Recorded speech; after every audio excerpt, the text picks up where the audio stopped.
about ready to get underway. Let's give you the starting lineups for BC and SMU. For the Eagles, a 3-5-2 set for head coach Bob Thompson. Nikolai Royale up front and Michael Asare, the strikers for the Eagles, who will be in a defensive structure much of the night. They're going to play slow. For SMU, a couple of 10s behind the striker Luis Flores. Stephan Soghomonian stepping into the starting lineup tonight. SMU with possession in the red uniforms tonight. BC in their whites with the maroon numbers. As Coach Kevin Hudson's team will try and create as much pressure as they can on the BC defensive structure. As Coach Hudson said, BC's got a lot of big boys out on the field, so SMU's going to really want to control the ball and avoid physical play. We had a ton of rain earlier today here in University Park. Washburn Soccer Stadium got a drenching, but it is a field that drains very well, Aaron, and it seems like they're going to be able to play a full-pace game today without any issues there. Yeah, we were out on the field before the game. It drained super well here. This field was put in to train for the '94 World Cup, so I think it's ready to play. It looks crisp. BC on the ball right now. Finn Henze, the defenseman out of Germany, playing in Bundesliga 3 prior to his BC career. A couple of really young international players on this BC roster that have very quickly made their presence felt. Ball ahead for BC. Tucking it back is Michael Asare, but to no one. SMU definitely doesn't want him to get behind the defense and be able to serve that ball. That was a nice recovery. BC in solid form of late, playing a very talented Duke team to a 0-0 draw last week, despite the fact that they were playing a man down for a little over an hour to finish that game. Able to hold a Duke team that has been one of the more potent offenses in the country off the score sheet. That definitely was a big draw for a team with a man down, and I imagine that their confidence is super high, and we can see already in this game they're pressing up. They're coming front foot forward. More so certainly than SMU would have expected. Intercepting that pass is BC, played back to Marzi Colleen.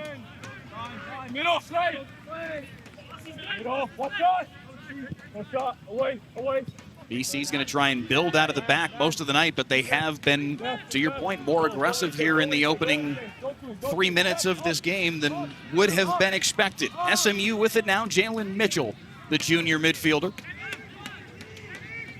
This is a key player for SMU.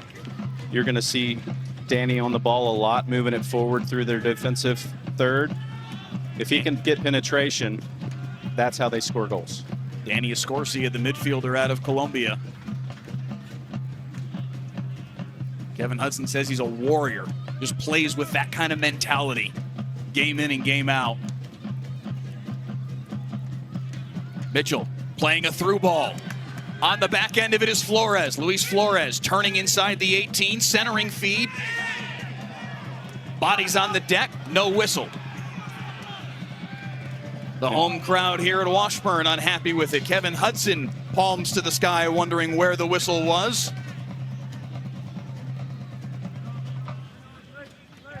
I'm surprised they hadn't had a second look at this. Here we go. It's 50-50. Ref's discretion on that one and let him play early. Danny Escorcia hitting the deck. No call. Justin St. Pierre, our referee today. Johan Sanchez, the AR. You're seeing a BC team that is really stepping forward. Something that SMU definitely didn't expect coming into this game. They're going to really have to tighten it up in the back. Their head coach, Bob Thompson, said they really embrace that underdog role. They feel like they don't maybe have the same facilities that some other programs in the ACC have. They don't have a lot of the frills maybe that some of the other programs in this conference that is so deep and talented. He said it's very important for us to be a high culture team that plays connected. He said this is his favorite team he's ever coached, with the way that these guys have been so interconnected and play for each other. It was out of the box neatly there by SMU. Really refreshing to hear how much the importance of culture within the team was, and that's what pushes them forward against clubs like SMU that maybe they don't expect to beat on a nightly basis. Jalen Mitchell with it here for SMU, probing into the BC structure. You see how quickly BC really packs it into the back once they've made the transition into the offensive end for SMU. SMU with 9 of their 11 on this side of the field, trying to be a little more aggressive with it here.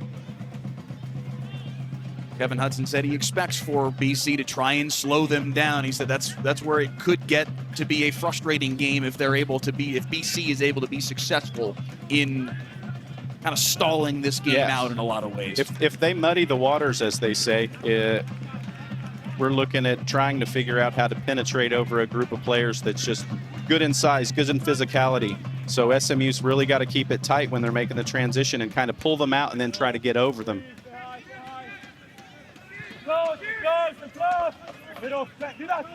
BC in the attacking half, they're not afraid. Mitchell able to come away with it as Vlad Landsberg dispossessed his man. 6 minutes and change gone by here at Washburn Soccer Complex. SMU, preseason number 5 in the polls.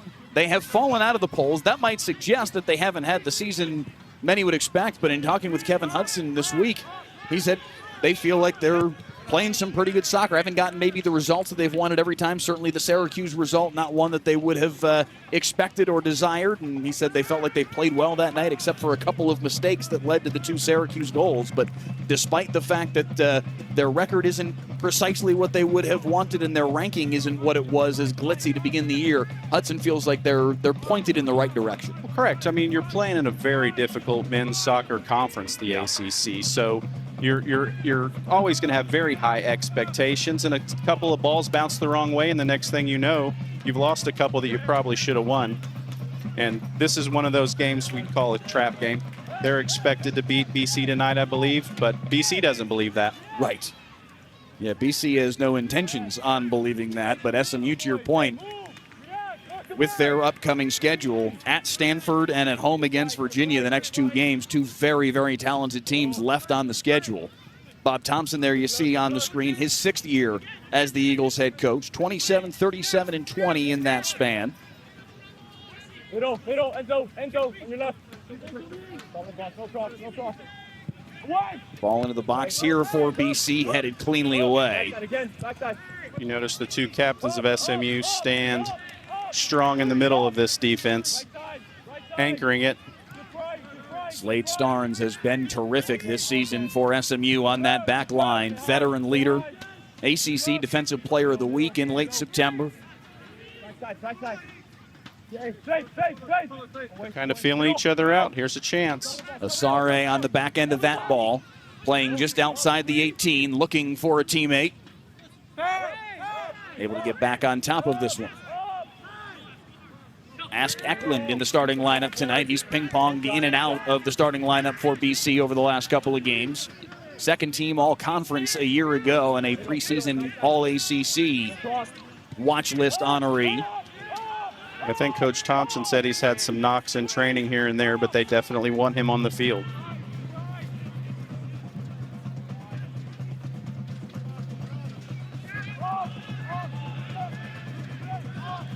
This is what SMU expected, them to control it in the back.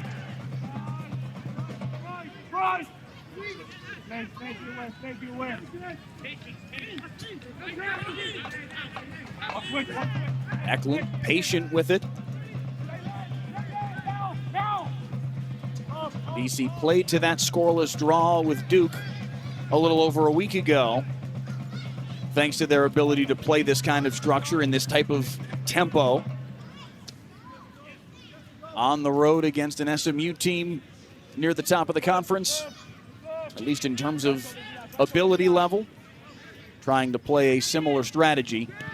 I think Coach Hudson's up there on the sideline trying to get his guys to give a little bit more pressure up high here. Hudson talked pregame about how a team that is so focused on doing this one thing and muddying up the game, he said if you can almost tease them into believing, hey, no, we can go on the attack, you can maybe induce a mistake here or there as a result. You're absolutely seeing them kind of let BC come forward and get their structure, and now that they have the ball, they want to see if they've got room behind them. Played up the near sideline, but out of bounds by Alex Salvo, the redshirt junior. Not a lot of room for Alex to make a play on that.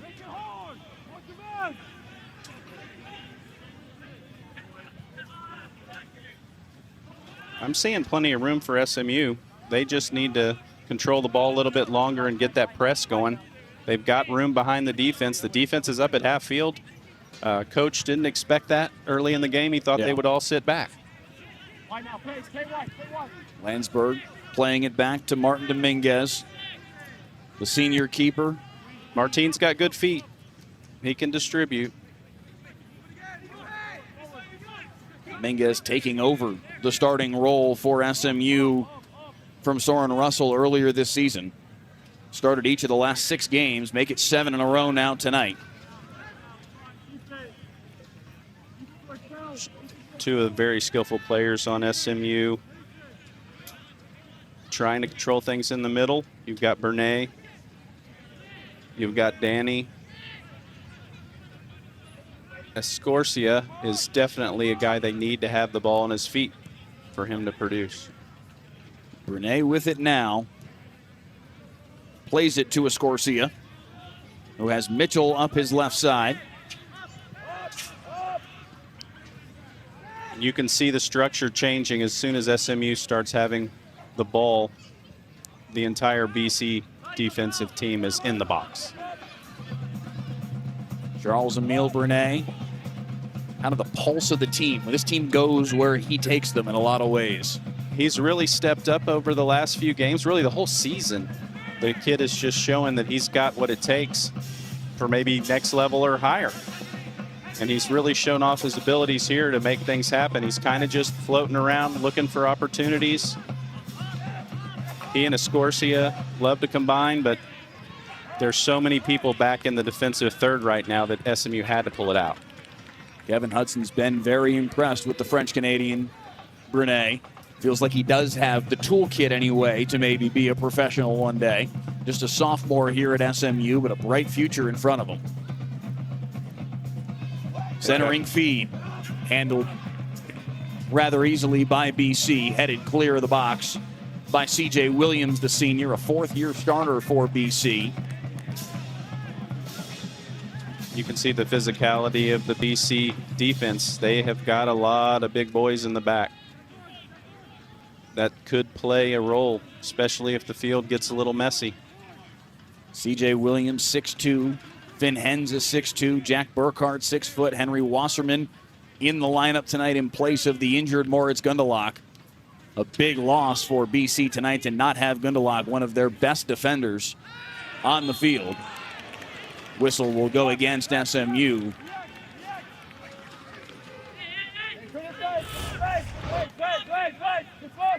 Got a little behind on this one. I think he got the ball.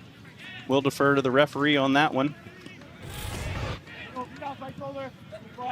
BC back into their structure and building out of this back line. What do you think the strategy is here, though, for Bob Thompson? The fact that they are that back line and their structure building forward is as somewhat aggressive as it is, at least in terms of where they are physically on the field. Are they further forward than what was expected?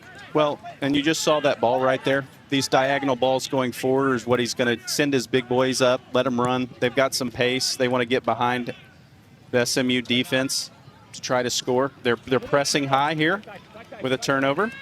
Takeaway, a play into the box here, an opportunity just at the top of the 6, centering feed, kicked clear. Bernay with it now for SMU and sending it back toward midfield. The BC creating some chances here in the early going. I think Coach Hudson's not going to like to see that. He talked about a couple of bad moments. Take but here's away here, Escorcia. an opportunity for Escorcia. Taken off his feet, and that will be a foul. And it will be a yellow card. SMU was counting on this, being able to take advantage of mistakes. He's last player to the goal. He's fortunate that he's only receiving a yellow card for that. CJ Williams taking Escorcia off his feet. Looks like Escorcia is getting some further explanation.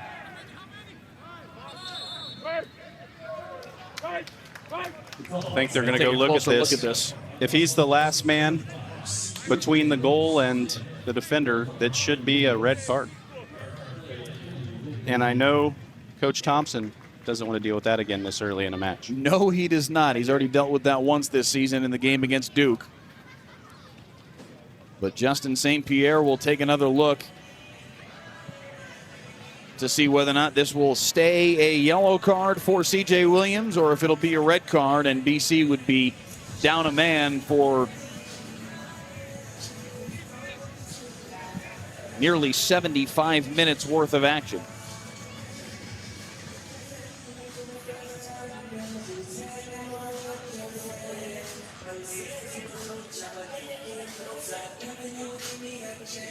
Long walk for Justin St. Pierre to get to the monitor and get a look at this play once again.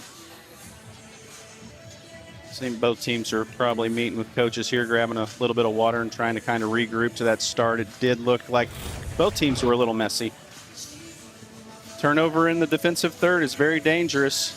It's basically going to come down to the positioning, though, of Henry Wasserman, the freshman. Yeah, if Wasserman's made his way back and he was there to help, then the yellow will stand. Still a free kick, and as we talked before the game, these free kicks are big for SMU. Yeah. I mean, it's such an obvious foul. I think he's going to get away with it. In my opinion, Wasserman's probably got it at 5 yards.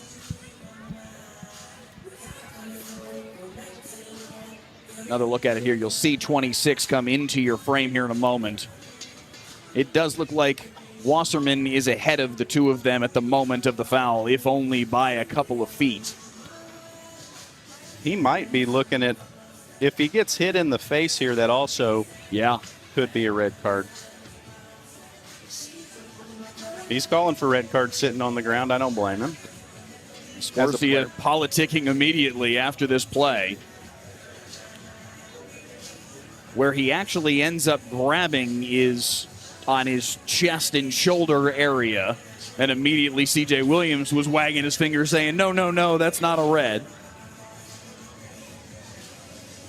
I assume he's saying it's not a red. I don't think for a second he's saying it's not a foul. I don't think he's making that argument. That much certainly seems clear. Well, you know, these defenders do believe they do no wrong. There is no foul. Those goalies too, man. I don't think they do anything wrong. We're not going to talk about that. It was initially a yellow card. When we're doing these games, I don't generally reference my career at all, but I will tell you I was never carded in my career.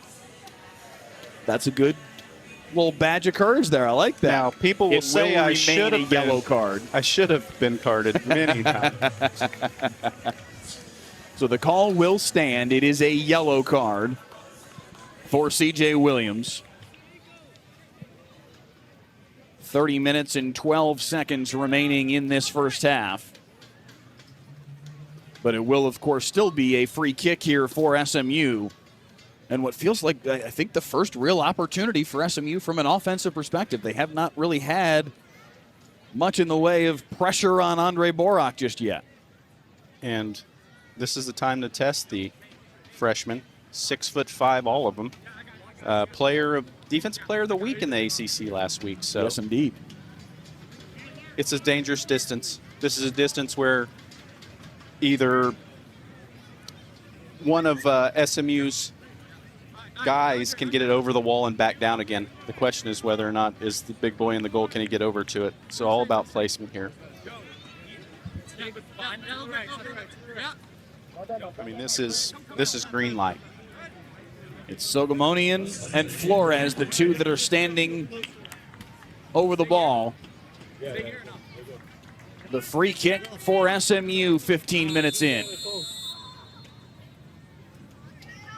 Soghomonian knocked away by Borak. A nice save on the post.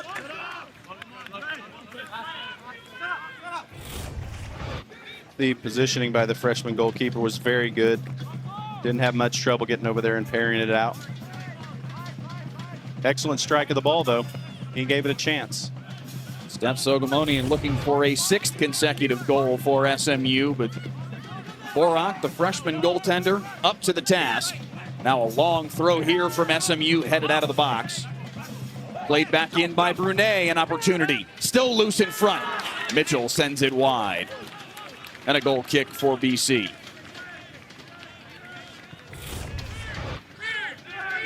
Great work to get it across. I think Jalen's eyes just got a little bit big here, and he sent it wide of the goal. So the first test for the freshman passed, and now racing up the near sideline for BC is Michael Asare, dispossessed by Slade Starnes, who has been so good this year for SMU. Slade Starnes very solid in the back. I mean, these guys are doing exactly what coach said they were going to do, which was try to play these balls diagonally and run after them. And they're holding their own right now. We can't let them get back there.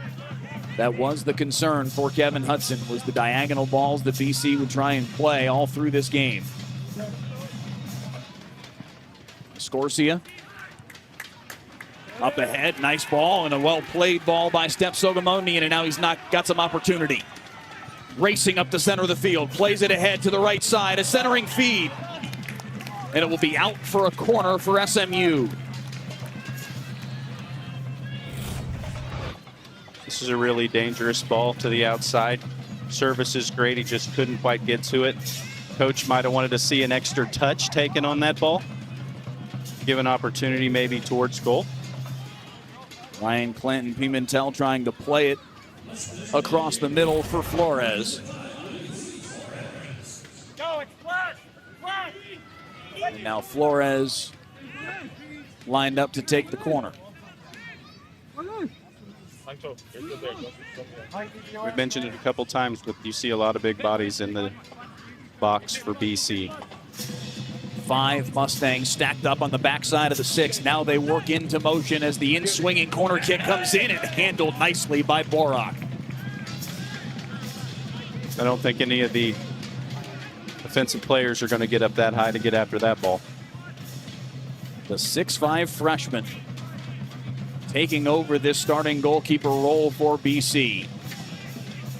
Bob Thompson said they were left wanting at this position after last year. They brought in Patrick Donovan, the transfer from Clemson, who started last year in the NCAA tournament for the Clemson Tigers. But Borak, the freshman out of Serbia, stealing the job. Now a yellow card handed out to SMU. Borak is a gifted physical guy with a lot of experience, like he said, grown men. So it is a difficult transition when you have the same goalkeeper for 3 years to just hunk another guy in there and it worked for the team. So Ryan Clinton Pimentel handed a yellow card, so now BC will have a free kick.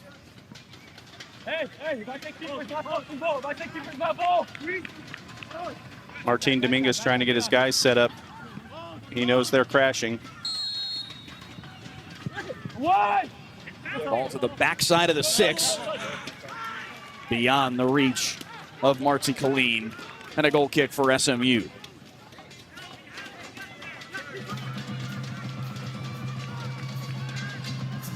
Martin Dominguez, the keeper for SMU. Transfer from Oregon State before the 2023 season. Played his high school ball here in DFW at Dallas Adamson before going to Oregon State. It's an unexplained giveaway by the SMU defense there. Wasserman plays it back to Williams. A yellow card aside here in the first 20 minutes. Williams for BC. Pimentel for SMU. Ball ahead. Opportunity here at the right side of the 18 for Michael Asare. Played out of bounds. It will be a throw-in for the Eagles.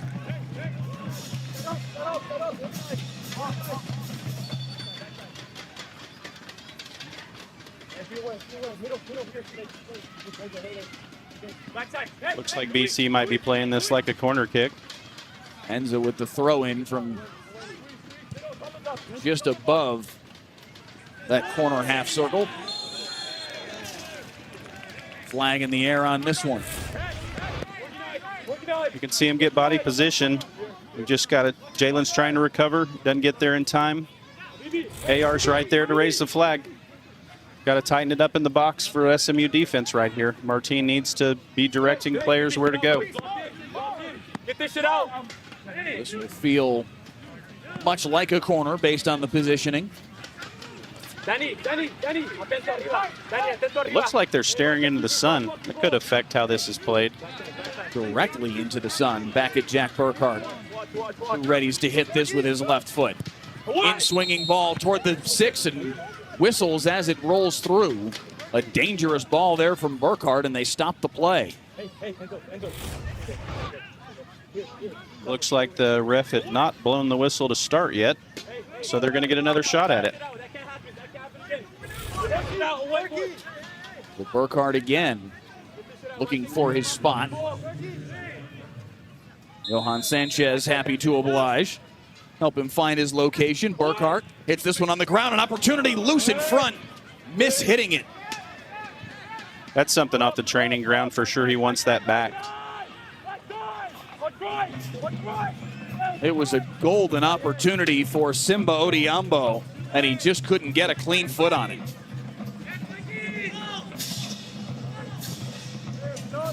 Good use of the body by SMU defender. Transition seems a little bit slow for the Ponies at this point in the game.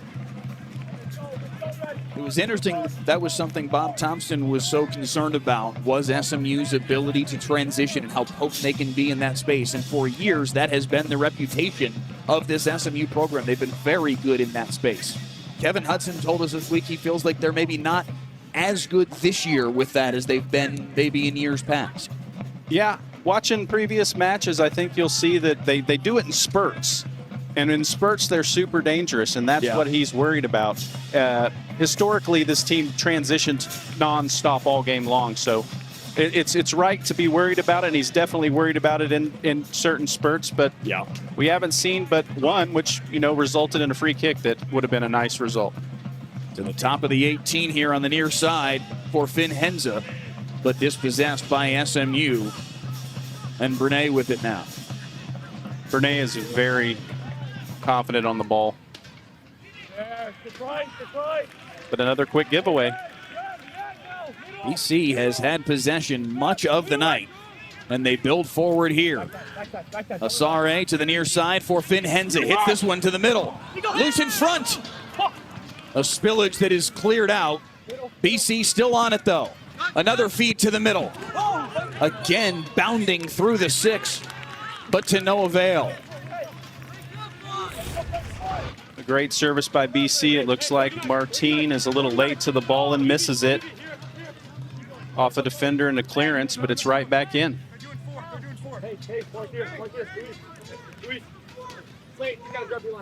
That went off the shoulder area of Ryan Clanton Pimentel, but could have been off the hand. Not deemed to be so. It does end up a corner kick here for BC. Martin's coming out. Threatening here. In swinging ball, loose in the 18. Back out to Burkhart, plays it to the backside and airmails it out of bounds. Burkhart does him a favor there because that was a dangerous moment. Martin Dominguez has got to get it together for these balls coming across. He's got a little shake in his game after that first miss of that punch. Dominguez has played well of late, but certainly undersized for the position. And that makes moments like that just that little bit more challenging to deal with. Well, and you like your goalkeeper to have the shortest memory possible. And we'll see if Martins forgets about that and the next ball comes across, he's in the right place, right time.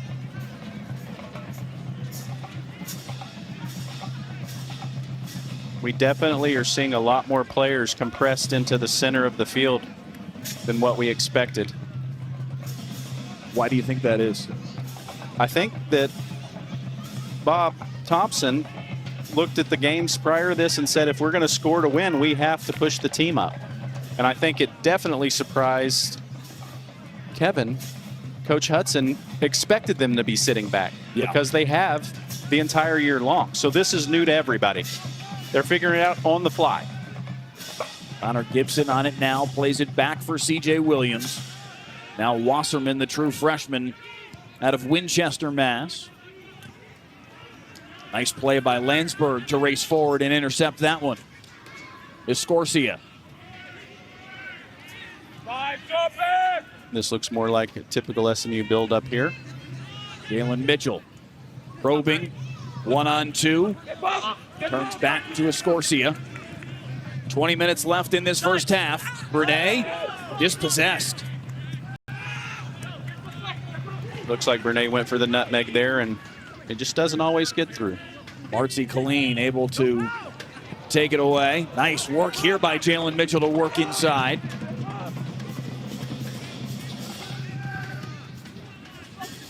Landsberg. An SMU throw.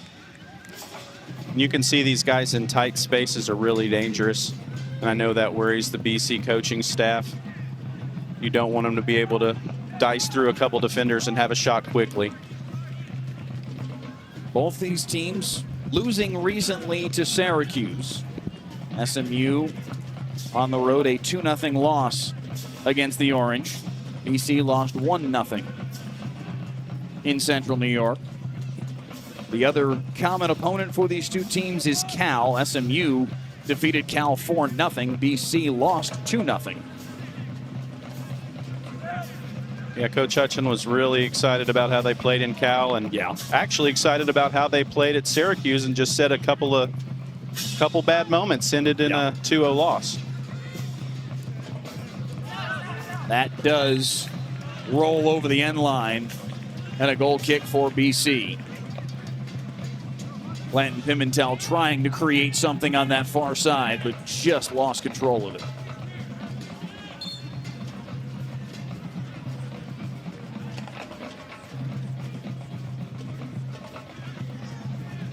Not too unexpected for the SMU side. You're going to see Mookie Manuel and Milton Lopez come in for the second half of the first half. They have both been terrific this year. They work very well together. Lopez, the junior out of Irving, Texas. Mukisa Emmanuel from Uganda. The transfer from Eastern Florida State College. And at the same time, we see BC putting Johannes in, who is their leading scorer with 6 goals on the season. Johannes Hankin Chostheim, the transfer from Mercy University, 6 goals on the year. As RCP takes a seat for SMU.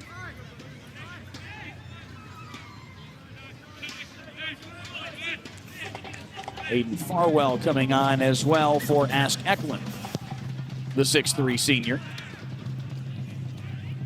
You're seeing it here again. BC is going direct to trying to play the long ball instead of building out of the back, which is historically their game. Farwell, the crossing feed, and cleared out of the 18 by SMU. But BC continues to play dangerous balls. These diagonal balls is what was really worrying Coach Hudson before the game.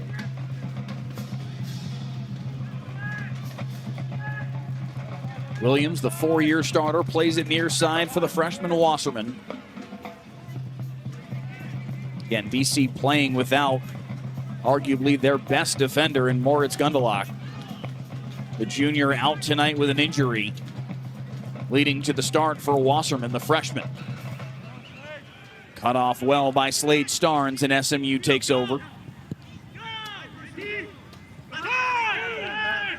It seems like SMU settled down a little bit to playing it out of the back. Their traditional controlling the game. Jalen Mitchell now playing on the far side, plays it ahead here for Escorcia. An opportunity running ahead onto it is Emmanuel. Emmanuel able to win that ball. Bottom corner of the 18, sends it back across the middle. Brunet backtracks with it and brings it to Matthias Dick, who just came onto the field. The defense for BC is really going to have to adjust to having Emmanuel in now. His game is different than what they've been seeing for the first 25 minutes. He brings a lot of rapid speed at the ball.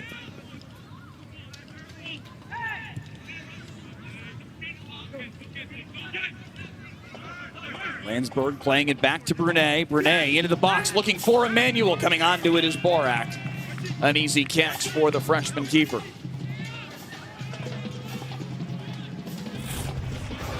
You see here, Brunet does what he does. A little flick over the top. Probably 5 yards too far, but dangerous nonetheless. It's going to make him think. Mitchell undercut and draws the whistle. Half hour gone by here at Washburn Soccer Stadium. Doesn't feel like it's kind of settling in now. The game's starting to flow back and forth a little bit better. That the first 30 minutes, it seemed like two teams that know that they need a win tonight. Kind of feeling each other out in the early going. What do you feel like these two teams have learned about each other over the course of this half hour? Well, first of all, SMU probably trained for a team that was sitting back and figuring out how to pull them out so they could get through. And at the first kickoff, had a team pressing. Yeah. So they had to just reset their game plan at that point, which is probably what caused them to be a little off kilter. BC, I think, is playing their game plan. It's just not their normal game. So maybe some of the guys aren't used to the services over the top and the guys pushing up the field. They push again here, although coming through to take it away is Escorcia, and then he draws the whistle. Danny Escorcia gets quite a few fouls. Drew their free kick earlier. They're trying to play it out of the back, and you just see him good body position. He's just going to hold strong and pull down. SMU playing it back to the near side. Dick with it, sends it into the middle of the box. Cleared out. Loose in front of Spillage here by BC. An opportunity, right foot on it, and Borak with the save.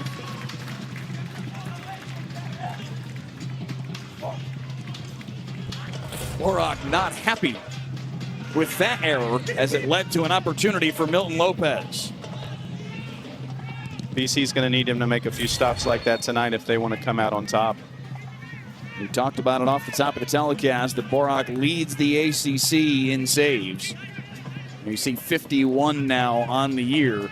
It's a stat that is a feather in his cap, but it's also probably not the category you want to lead the conference in, because that means you're taking on a whole lot of heat, and he has this season.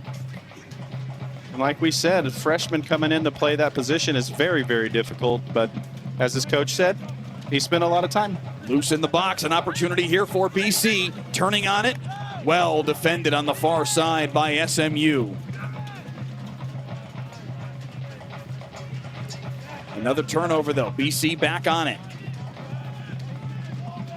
That was good work by Enzo Pinozzo to cancel out an opportunity for BC. Once again, I see Kevin Hudson down here pleading with the guys not to be turning the ball over in the middle of the field. That's not their game. They're a controlling team. They want to have the ball on their feet at all times and build out. And they have the room to do it, surprisingly, with BC's structure right now.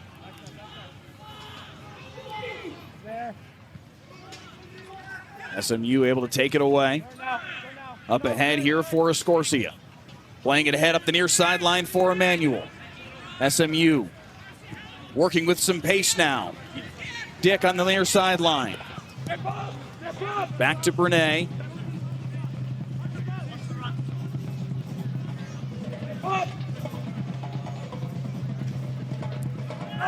Escorcia plays it far side. Pinozzo. SMU patient with it here. Trying to build. You can see Brunet and Escorcia want the ball on their feet. Renee back to Landsberg for a moment. Now Escorcia will try and create. Cleared out by C.J. Williams. Nice touch by Kevin Hudson. He knows a thing or two about that. Hudson and Bob Thompson, in fact, played against one another many moons ago. I think Coach Thompson referenced, he's like, you're in the heat of the game. I don't even remember the guy, which means he probably hated him on the field. He said they talked about it last year when they met in the ACC tournament. He said neither of them could really remember a whole lot of details about the game. The mentality while playing is a little bit different than just being cordial to one another on the sideline, I imagine.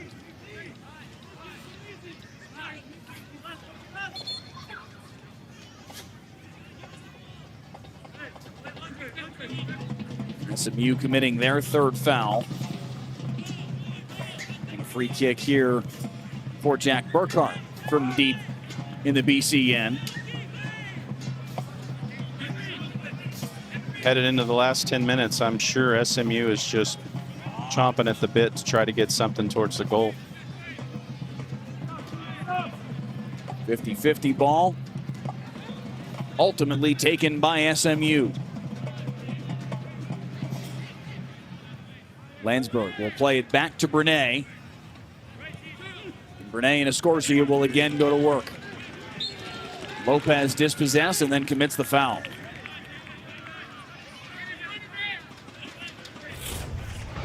Once again, the idea was great, but you're late to the thing. You give a tug, he's going to blow the whistle instantly. A couple more substitutions here for SMU. Landon Hickam coming on, as is Noah Irvin. Alex Salvo and Jalen Mitchell will take a seat here for these final 9 minutes and change. Some good minutes for the freshmen to learn what it takes to win in this league. Key game for both of these teams. BC looking to build off of an impressive scoreless tie against Duke last week. A 5-0 win against AIC in the midweek. SMU feels like they've been in good form of late. Another diagonal ball to the top of the 18, headed out. And a foul as SMU headed that ball clear. Well played by Noah Irvin. And he draws the foul on Ziad Abdul-Malik. See Noah go up here and just takes a lot of body in the back. You're going to get the whistle. Great play, though. You got to sacrifice the body.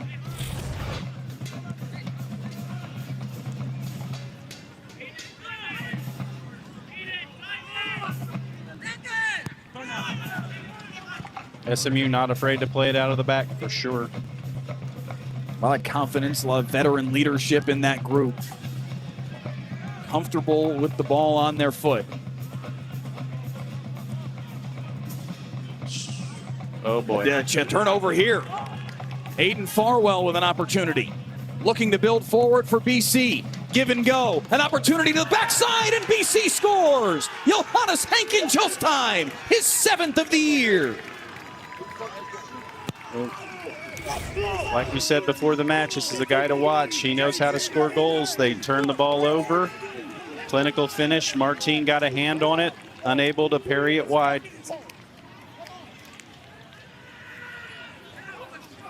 Martin Dominguez got a fingertip on it, but not enough. And Henkin Jostheim, the Norwegian, gives BC the lead on the road.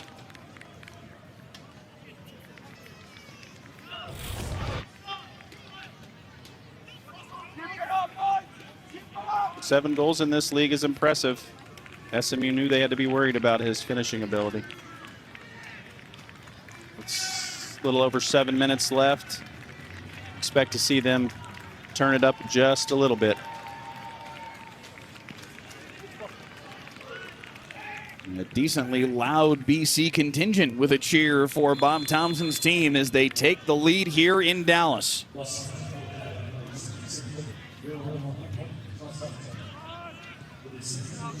How will SMU respond? 7.5 to play in this first half. A foul in the midfield on Russell Brown. Quickly back to work go the Mustangs. I like to see Bernay pop up and play that quick. He's like, we've got business to do here. Escorcia building to the far side, centering feed coming to the backside of the 18. Chasing it down is Matthias Dick, and he will keep that ball in touch. Landsberg ahead to Bernay. Bernay backside. Irvin dancing with it. Able to get loose for a moment. From BC's perspective, the first 2 minutes after scoring a goal is defense time.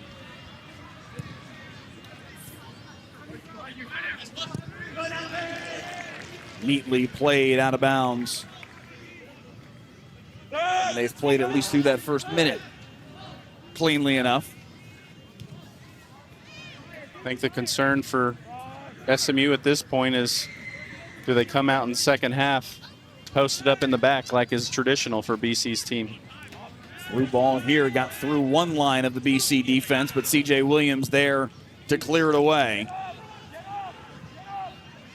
Landsberg will chase this one down and play it back to Martin Dominguez.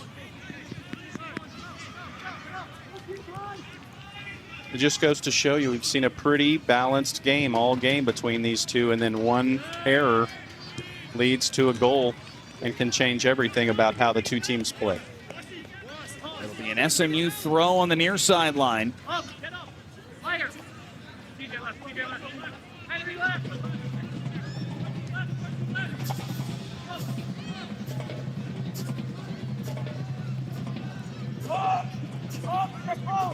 Starnes playing it across to the far side for Pinozzo. And SMU will look to build out of the back once again. Renee. SMU losing control of it. But now back here for Escorcia. Escorcia with a ball ahead. He was looking for Emmanuel. Too many white jerseys in the way.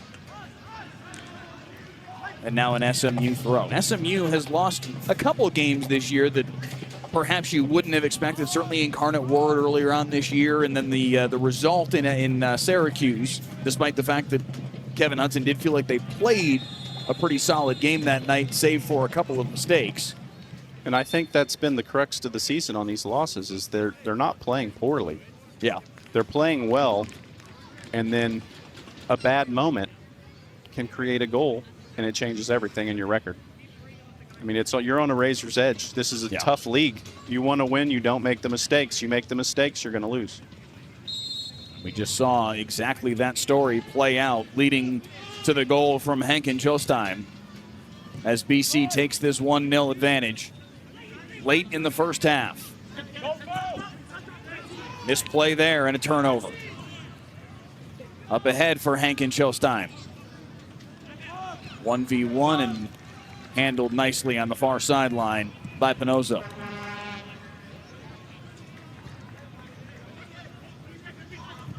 This is the difference. Emmanuel was ahead, but after the substitution, you're seeing a lot more balls going forward for the speed of Emmanuel. Henkin Chostheim playing a ball into the box, but nobody home but Dominguez. You see his hands on his head. He wants that one back. He thinks he had an opening.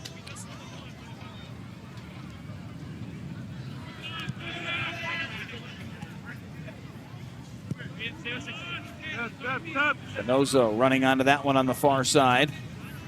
SMU looking for an answer. Johannes Henkin Chostheim with his 7th goal of the season to give BC the lead here at SMU. After the goal, you see 5 big bodies across the back for BC.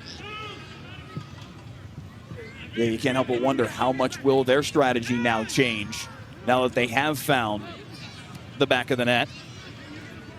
Will we see more of what, frankly, Kevin Hudson expected coming into the night? Will this be a much more defensive structure from BC? Well, you certainly wouldn't expect that one goal is going to get it done. Up ahead for Emmanuel. Flags up. Flag is up for offside. Borak handled it just the same, but nearly an opportunity for the junior from Uganda. See, Mozzie going through, 2 steps ahead of the game. Very dangerous. They're worried about that for sure. You wouldn't expect that one goal is going to win this game tonight, but Yeah.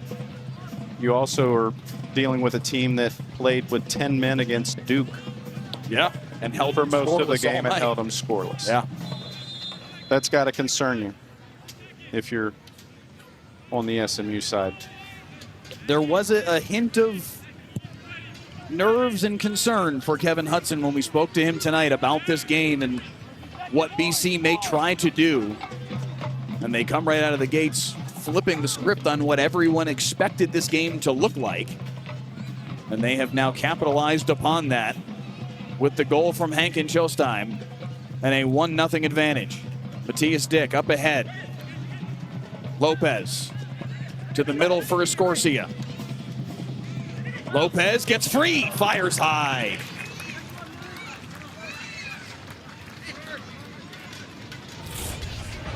This is a great small-sided ball right to Lopez. He does the defender, sees the opening and fires away.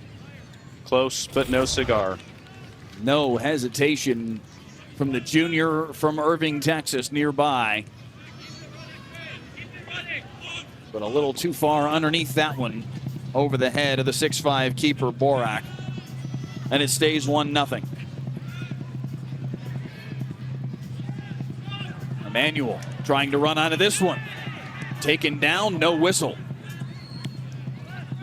CJ Williams able to defend that one well. It will be an SMU throw. And that's a really well-done play, playing on a card.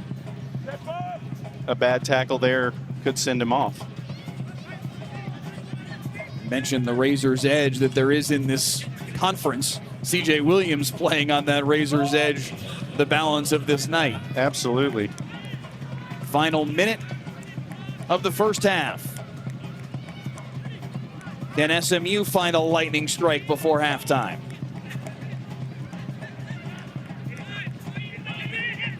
Renee and Escorcia. Back to Escorcia.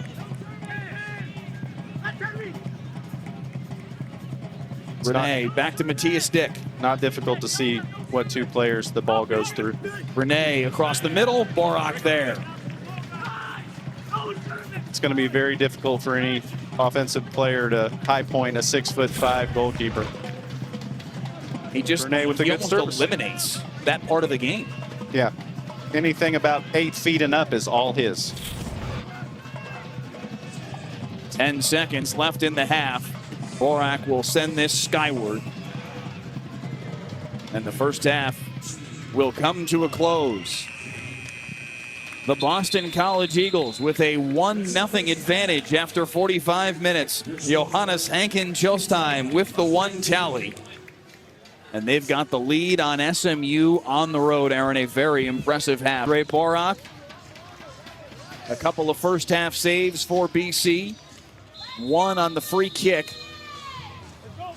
And that doesn't tell the story of all the balls he took out of the air. Preventing multiple SMU. times SMU had services into the box that he canceled out immediately. A guy his stature is a game changer inside the box. There's no doubt about it. It will be a BC throw on the far sideline as we get underway in this second half. BC looking for their second conference win of the year. They come in 1-4-1 in ACC play. Dangerous ball to the back line. Handled by Martin Dominguez, but far closer to that line than Kevin Hudson would probably be comfortable with. That will draw another yellow card, and that's going to be on CJ Williams. And that is a red card and the end of the night for the senior from Valley Stream, New York. This is a nightmare for Coach Thompson. He did not need that to happen at the first minute of the second half. Jack Burkhart throwing his arms up in frustration. And for the final 44 minutes and 13 seconds of this one, BC is going to play a man down. And that was just an error by the defender. I mean, he had to know he's on a card, and coming in late in the middle of the field where it's not dangerous at all is just a lapse in judgment. And as we said at the beginning of this, BC was pressing. Yeah. He loses Look the at ball. it right here. It's just a bang-bang play, and he wishes he didn't stick that leg out. And this is a difficult situation for Bob Thompson because it's not like he can realistically take CJ Williams off the field. One, he's a 4-year starter. He's one of the most important players. But two, they're already down a defender with Moritz Gundelach being hurt. So there's not a lot of flexibility there for him to eliminate the danger of somebody playing with a yellow card. Yeah, you're already testing a freshman in the back. Yes. Replacing a guy that's a stalwart in their defense. You definitely don't want to take another one out just because he's on a yellow, and that was an unfortunate situation, but now they play with 10, and I'm guaranteeing you they're not going to be pressing up the field anymore. SMU will try to capitalize now. A man advantage here for the final 44 minutes. It will be a BC throw. BC played for over an hour. A man down against a top 10 team in Duke. Duke was ranked 7th at the time and played them to a scoreless draw. So there is experience there for BC in handling this situation. But the key difference there, they had Gundelach for most of that night. It was late in that game that he left with an injury. So they were playing most of that time with their best defensive player in Gundelach. Yeah, Tonight, they do not have him. Things have definitely changed here. These guys have no choice but to sit back. SMU is going to try to press as hard as they can. It's just very difficult, even with a man down, when all they're doing is sitting to play defense. I'll be surprised if they try to move up the field as much as they did in the first half, given what has just occurred. On the near sideline, it's Enzo Pinozzo.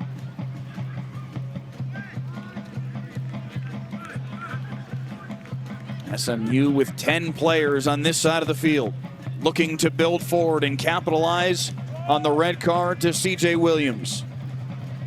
A pair of yellows for the senior defender, leaving BC a man down. Starnes in the back line are going to do whatever they can to swing it to their playmakers, and you see Bernay running back a lot further than he normally does because he wants to collect the ball and see the game in front of him. Alex Salvo, the redshirt junior, back on the field here early on in this second half. Far sideline for Mitchell. Escorcia.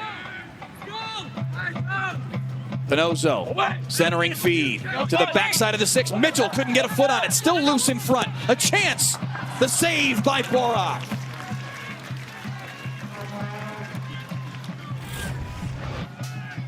Great service here. It looked like it was going to be a shot on goal. Kind of missed it there. But quick reaction, just didn't get all of it. And the freshman goalkeeper's up to the task again. Stephan Soghomonian had a chance, but Borak with the save, his third of the night.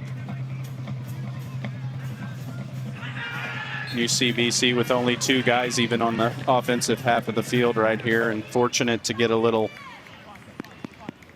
knock for a foul. Asare able to draw the foul, and it will be a free kick for BC. And you got to imagine the entire balance of this match. BC will be in no hurry in this kind of situation. It's going to be the longest stall game we've seen in a game in a long time. 42 minutes of stalling, which can get really frustrating for the Mustangs, so they really need to keep their wits about them and play the game plan.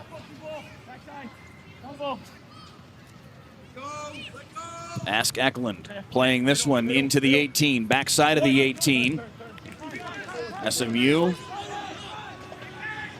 able to easily clear it away, and they'll look to build up the far sideline with Brunet.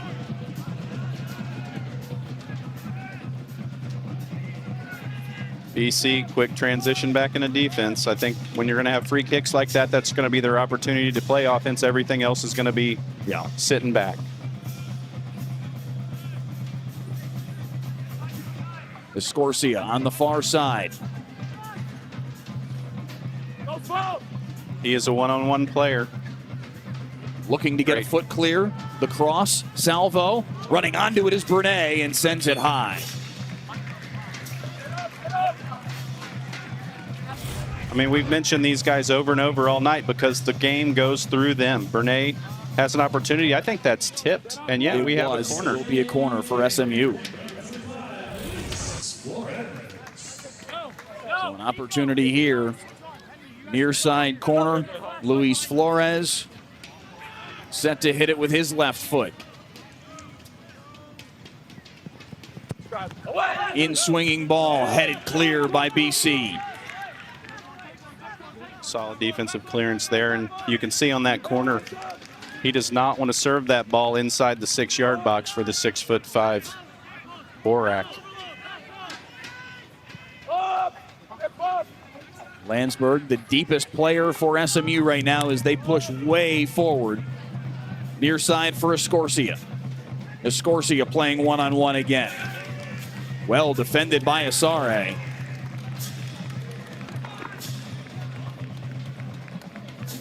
I think you're going to see BC really step up their physical matchups at this point. They want to let the guys know that they're here and it's going to be a difficult game going forward. Asare certainly let him know he was there on that last play. Ask Eklund tumbling through the midfield, lost his cleat, it appears. Lost something, lost a piece of laundry. Meanwhile, SMU continues to build up the far sideline. Mitchell looking to get a foot clear. Centering feed, give and go. Mitchell to the end line. And a goal kick for BC.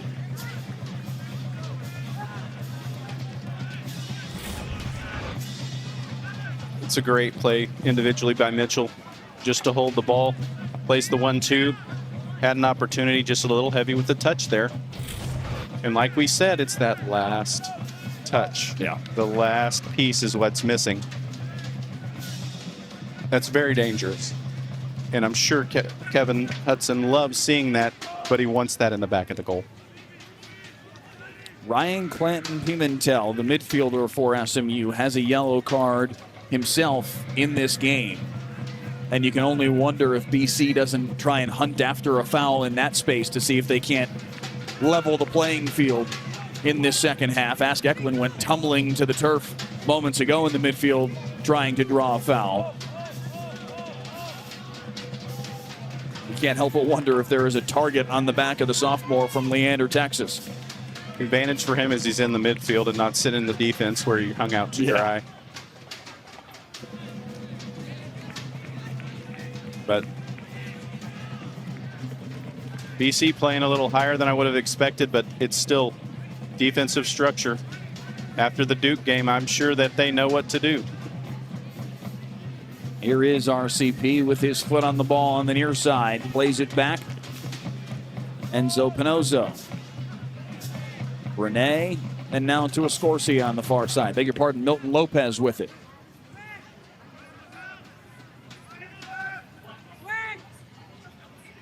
They're trying to draw them out a little bit so they have some room to work with on that back side.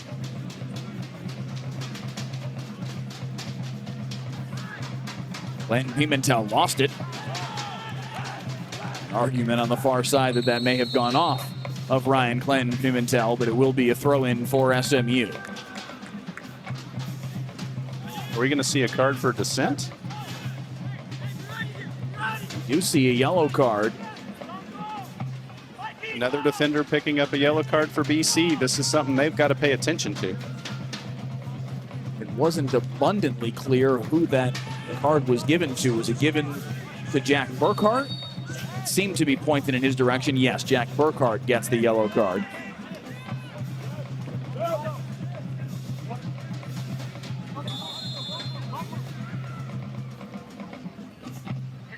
Pinozo with the throw-in. Looked like that one slipped. He wants it back, but still in control. Renee playing it back for Landsberg. Pinozo surveying, sends it to the top of the 6.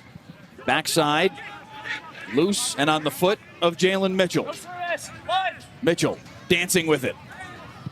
Centering feed, spilled in front for a moment, but cleared out. Renee will run onto it. You saw there every member of Boston College's defense was in the box, the entire team. That's what SMU is going to have to deal with for the rest of the half. It was only 47 seconds into this second half that C.J. Williams got his second yellow card of the night. Escorcia dispossessed. Throw in for BC despite the protestations of Escorcia. This is Escorcia's game. He's going to try to go one-on-one. He just was able to get a toe on it and draws a foul. He probably went down a little easy, but that's the name of the game. That's part of it. It is a foul against Escorcia and not a throw-in for BC, so that will give the Eagles an opportunity to send this ball across midfield. Sare playing it back. Ziad Abdul Malik out there. Escorcia able to take it away. Brene turning and sending it to the backside for Landsberg. Big foot on it to the far side, just behind the post. Vlad Landsberg with a strike that just misses wide. I mean, this is just individual effort here, and that thing was hammered. I don't think he's getting to it if it's inside the post. Nowhere close. Keeper was not getting there. If it was inside the frame, we're looking at a tie ball game. Vlad Landsberg, the junior. And it might take close to tying it up. It might take an individual effort to tie this thing up the way it's gotten kind of tight in the back. BC is definitely stacking it. We all knew they were going to. You're up 1 goal and down 1 man. Your only option is to prevent the other team from scoring and walk out of here with a victory. And if you get an opportunity to score, hey, great. But hey, we're already winning. They've killed off 10 minutes playing a man down off the foot of Abdul Malik and out of bounds. A throw in for SMU on the near sideline. We're really going to test the mettle of SMU's team here, because as those minutes click down, knowing you're playing with a man advantage, it starts to kind of push on you a little bit. A little bit of pressure gets you out of your normal groove. Starts to seep into your head. How haven't we taken advantage of this yet? Absolutely. You're going, we're up a man. We should be beating this team, is your inward feeling already, and these guys keep holding you off. You're going to get frustrated, and that could cause for some poor decisions. Renee had an opportunity there. I don't think he saw Ryan Clanton Pimentel pointing and looking for a ball up ahead. Now Clanton Pimentel has it. In the middle here for Escorcia. Escorcia on alongside the 18, right to the top of the 6, an opportunity. Turning and firing wide. Soghomonian. Luis Flores nearly tying this game. It's a great effort to get that across. Soghomonian had an opportunity, got his eyes big, missed the goal. He wants that one back 100%. You can't have that ball drop to your feet that close to the goal and not finish it. Borak was there that I think made him think about where to position that ball a little bit more. But I mean, we've mentioned it many times, but this is a large human being standing in the net. Yes, and it definitely changes how you approach the shots. You have a man down here for BC. I can't see his number, but he looks like he's cramping. Yeah, it certainly looks like Marzi Colleen is working out the cramp. I believe that is Finn Henze. Yes, it is. The freshman defender. They really like how this young man has adapted to the collegiate game very quickly. Bob Thompson says he loves the guys that have played against grown men before, that come in from overseas. Henze was playing in Bundesliga 3 against grown men on a regular basis, and he said the guys that have had that experience, their goalkeeper Andre Borak in that category as well, adapt to the collegiate game very quickly as a result. Absolutely. You see it all over the league, is these foreign players that have actually played in pro and semi-pro situations where they might be going against a guy that's 28 years old and a human specimen. They learn they're no longer freshmen or sophomores, or traditionally how we look at it in the way the system used to work. Sare up ahead here, 1-on-2, knocked off the ball. No whistle. Oh. Now a whistle, and that's going to frustrate the BC sideline. Abdul Malik called for the foul. Bob Thompson says, if you're going to call that, what about the 1 5 seconds prior? Yeah, it's getting a little chippy in here. He just does a great job of putting his body in the way. Yeah. You're going to get a foul when a defender's coming at you full speed. You put your body in the way. He has nowhere to go except through you. And this is a guy that knows how to draw that penalty. I was going to say, you talked about this earlier. Escorsi is very good at creating those situations. I mean, he's slight in stature and very quick and very skillful, and it's going to get him in that. Probably his entire career's been that way. Yeah. 5'6", 141 pounds. You talked about the size differential for some of these guys on the back line for BC. 6'2", 6'2", 6'4", big bodies. And when they're defending Escorsia, all 5'6", 140 pounds of him, I mean, they blot out the sun for him. It's unbelievable, the size differential, but he's been able to still create some opportunities, but that makes it harder. It's certainly not just for him, but for SMU in general, is it kind of eliminates the high ball. The goalkeeper, all their defensive backs are huge. Yeah. So you can't put the ball in the air. They're going to have to play it through on the ground and get something behind them without it being up in the air. I mean, we've seen that in the corner kicks. Yes. Everything's away from goal. Borak, the freshman keeper, is 6'5". Escorsia going to work again on Asare. Turns a couple times, gets to the end line. Able to turn the corner, centering feed, top of the 6, and a foot on it that sends it high from Alex Salvo. I hate to keep beating this horse, but it's just that last piece that SMU's missing. That's great individual effort to get that ball across. It drops down.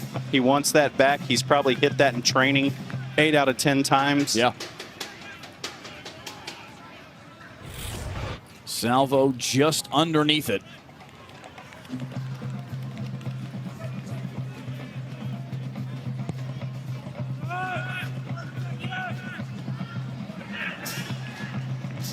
These long goal kicks are giving BC an opportunity. Chance here from the midfield stripe that goes well wide.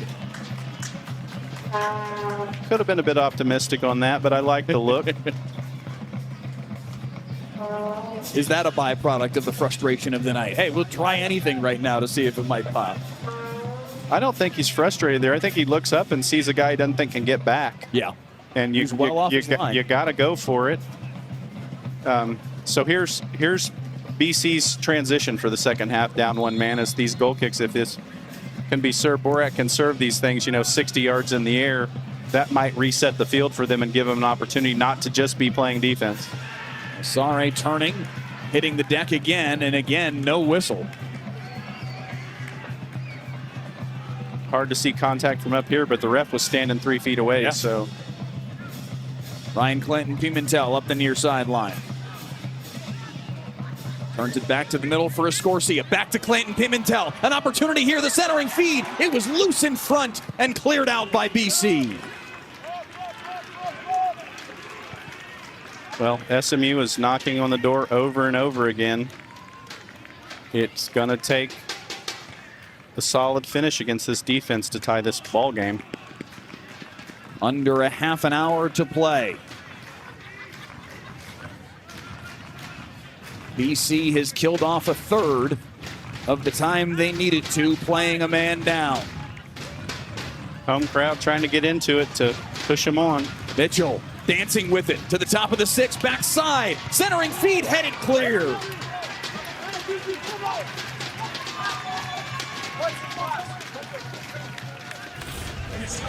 Just a great individual effort, great cross. And what you got to do here is get it back across the face of the goal just like he did. It's dangerous. Fortunate for BC, one of their big boys is standing in there to clear the thing, and we've got a corner. The corner kick coming from Luis Flores.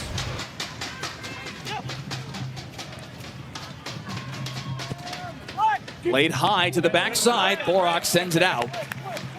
Another corner kick forthcoming for the Mustangs, this time from the far sideline. He probably doesn't see too many of those. These guys are trying to keep that ball away from him. He's like, wait a second, this guy thinks he can go over me? I mean, I think his elbows reach the post. He's a monster. Charles Emile Brunet to hit this with his right foot. Low. Cleared out. Up top for Landsberg. Plays it into the 18, headed clear. Running onto it is Escorcia. Dangerous, an opportunity cleared out. Just an amazing individual effort. Skill level there is very high. I beg your pardon, it was Clanton Pimentel that ran onto that one. I think the pressure has been turned up. From Pinozo. Yes, they've definitely turned up the heat.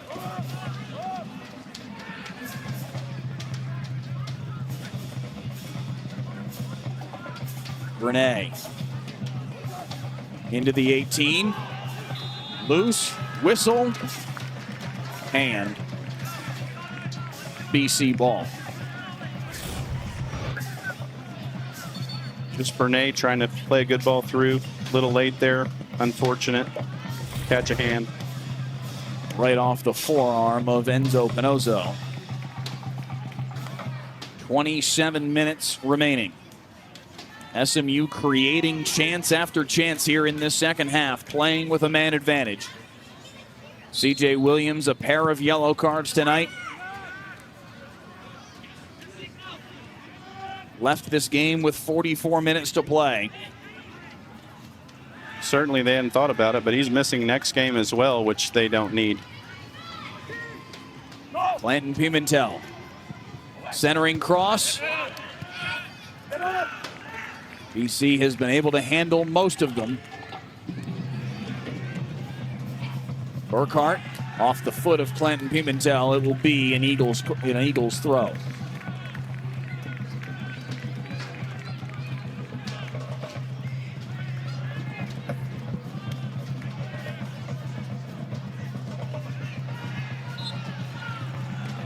Foul on SMU and a free kick for BC. This would be a damaging result for SMU if it were to hold. In these situations, perspective, from an ACC tournament perspective, in these situations right here is how Boston College is going to waste time and move up the field. Yeah. And so they want to avoid that. Coach Hutchins probably standing there, his arms out, wondering why it's taken so long. Ask Eklund in no hurry at all. Play it into the corner, headed down into the 18. Dangerous ball there. Abdul Malik was giving chase, but it's cleared out.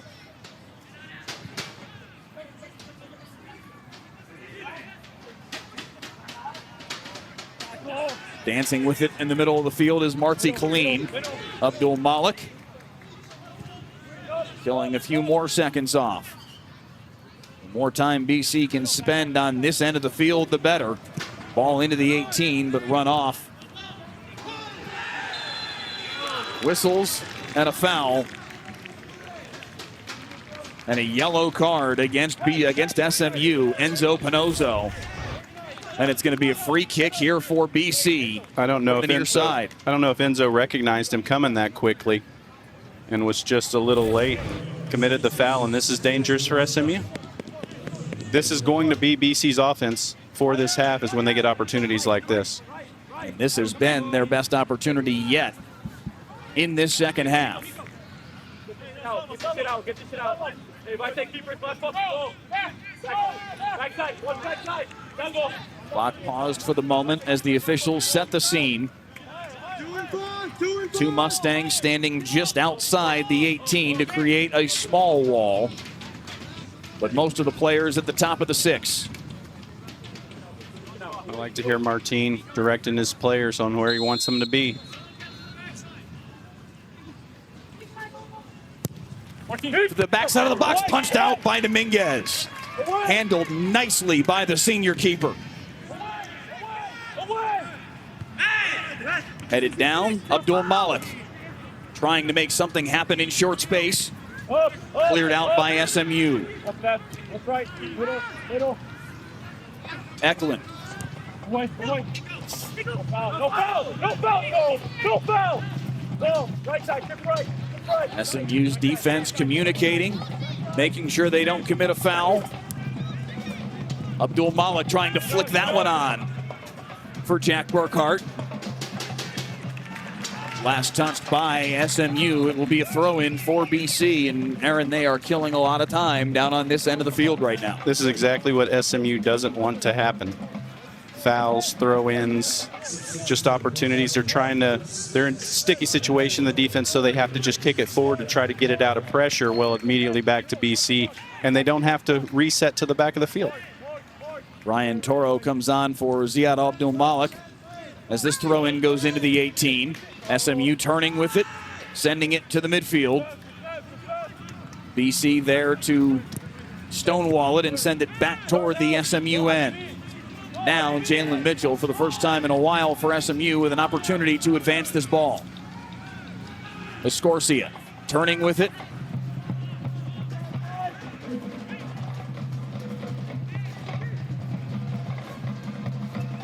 Escorcia all the way down the near side. Clayton Pimentel to the backside of the 6th. The header is in. SMU has pulled level. Stephan Soghomonian again. And it's 1-1. This is exactly what SMU needed. A great service and a great finish. Doesn't matter how tall you are, you can't react that quickly to that header into the corner. Perfect execution. And now we reset everything. His 6th goal in the last 15 days for Stephan Soghomonian, the sophomore from Santa Clarita, California. And SMU has pulled level 21 minutes after the second yellow card on C.J. Williams. SMU, who had created multiple opportunities in this second half, finally, Aaron, gets one to pop. Well, and as Coach Hudson said, he can't keep this guy off the field with this run. Yeah. Scorching hot. You're scoring goals at this rate in this league, you have to be on the field, and that's why he's out there. A hat trick against Cal. A brace against Central Arkansas 4 days ago. Now the goal here to pull SMU level. BC has to change their entire structure and thought process now. You see immediately they've only got 4 in the back line, previously playing 5 now that it's a tie ball game. They need the win. A tie doesn't do them a whole lot of good, and a tie really doesn't do SMU a whole lot of good. We need to see both these teams want the victory. Scorcia with it now. SMU with an extra dose of life right now. Brunet sending it to the far side for Jalen Mitchell. Mitchell at the top of the 18, dancing his way inside, working 1-on-3, fires off the side of the net. Mercy, what a play. Jalen Mitchell dancing through the defense. This is just all individual effort here. Great shot. Had to take a touch by the keeper, keep it out. That's what you want. Put the ball on frame. Individual brilliance from Jalen Mitchell. And just that close to giving SMU the lead. Keep communicating. Come on, Trey. SMU's team is peppered with guys with crazy individual skill, and it's always nice to see when it comes out and they get results off of it. So missed the goal this time, but we've got a corner kick, and we'll see what happens from there. Once again, we're serving it into the dungeon of the monster in the 6-yard box, but corners are dangerous any way you look at them. Doesn't matter who's in the goal. Water break all around. A player down for BC in the midfield. It's Connor Gibson, the senior. You mentioned earlier this week when we spoke with Bob Thompson, the BC coach, what the weather was expected to be tonight. It was initially looking like it was going to be about 91 degrees here at SMU. It didn't end up being that hot. But the moment you said that, he went, oh boy. He was not a fan of that news. The fact that the rain cooled it down was a win, but still, it's steamy out here tonight. Well, and the temperature isn't that high, but the humidity's up, and maybe these guys aren't used to that southern humidity. You wouldn't expect guys at this fitness level to be having cramps and issues muscularly, because they train as hard as any athletes on the planet. So it's kind of a surprise, and maybe he took a knock. You know, you get a dead leg and that can cause a cramp, but it certainly looked like he was just maybe too much effort up by himself up front, down a man. BC will make a substitution. Connor Gibson coming off. Johannes Henken Chostheim, who has their one goal tonight, will come on in his place. And I imagine Coach Thompson's idea was to keep him off. He didn't need to go for more goals. Yeah. And that's been reset, especially with the injury. The 6th corner of the night for SMU. They'll play the short corner and try and make something happen here. Brené playing it to the top of the 6. Loose in front. A spillage, an opportunity to the near post, and it's saved by Borak. Borak is earning it. Wanted another. Borak is earning that player, the defensive player of the week in the ACC, didn't he? For a guy that tall to get down that quickly is quite impressive from a goalkeeper's perspective. Save after save after save tonight for Andre Borak. Now 4 on the evening. And big ones. No kidding. Another corner kick forthcoming here from SMU. Brené to the backside of the box, still loose. 1v1 on the far side, PK. looking for a hand, and they get it. It will be a handball and a PK for SMU. Now they might take another look at this, but he tried to play it with his shoulder to clear it. Just a mental mistake. Ryan Toro, the sophomore who just recently came on to the pitch, called for the handball. Marcy Colleen trying to plead his case with our official Justin St. Pierre.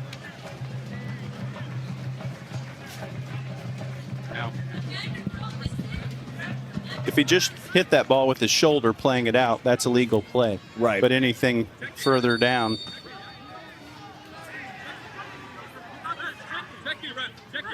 St. Pierre beckoning to the BC keeper, Andre Borak, to get back into his goal and prepare for the penalty kick that is forthcoming. Stephan Soghomonian with the ball in his hand right now.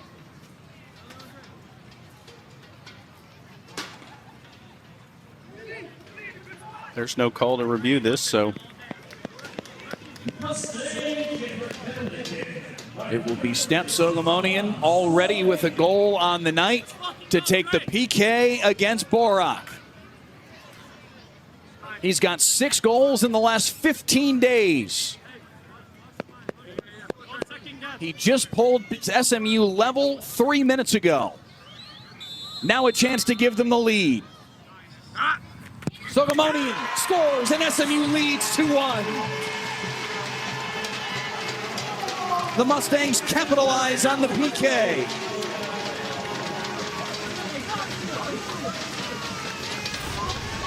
This guy's on a scoring barrage. For the keeper, it's almost a guessing game. He tries to look for a tell. He doesn't see one. He goes right.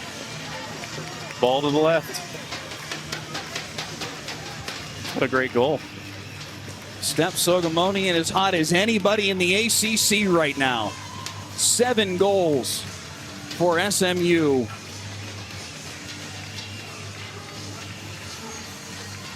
He's definitely making Coach Hudson's decision to be the right decision. Yeah. He told us before the game, when you're playing as well as he is, got to have him on the field. 7 goals now in a 4-game span.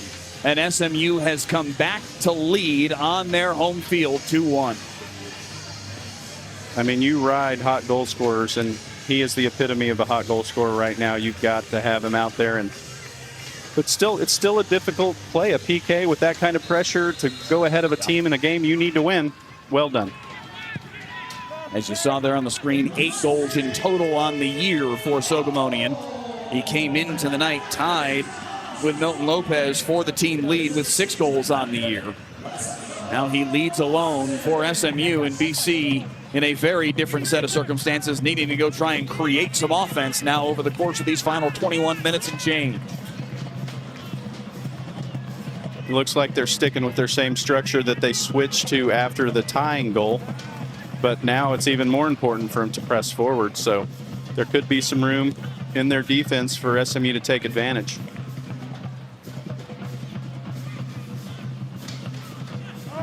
The two players that were hottest for these two teams coming into the night, Soghomonian and Johannes Henken-Jostheim for BC, are the two players that have scored this evening. Good play to take the ball off the foot of Ryan Clanton Pimentel. That was just clinical defense right there, but quickly regained possession by the Ponies.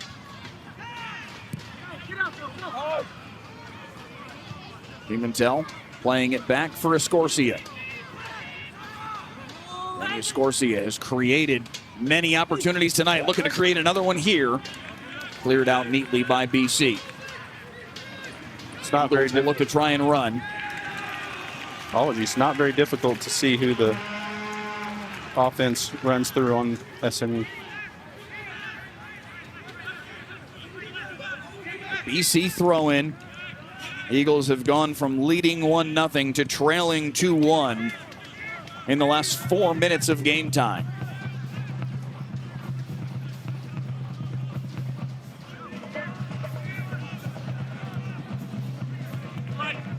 I think we'll probably still see SMU push a bit and put this thing away, but certainly the defenders have to be aware that this is a nothing gets by us situation. Burkhart plays it to the far side. BC trying to build something forward. To the back post, looking for Henken-Jostheim. Way too far, and a goal kick for SMU.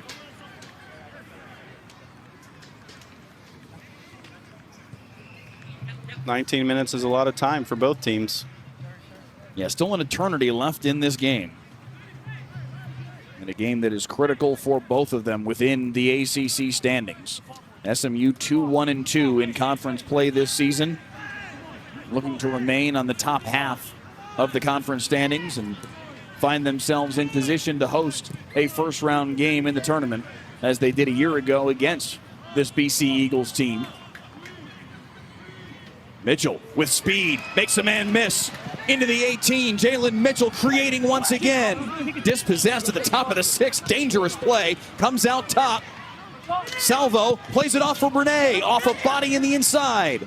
Still loose inside. Salvo. And a whistle against SMU. I'm not sure here if he came off of his arm when he was on the ground or they just got him for playing the ball on the ground. Slide, didn't see a handball, so they must have just got him for.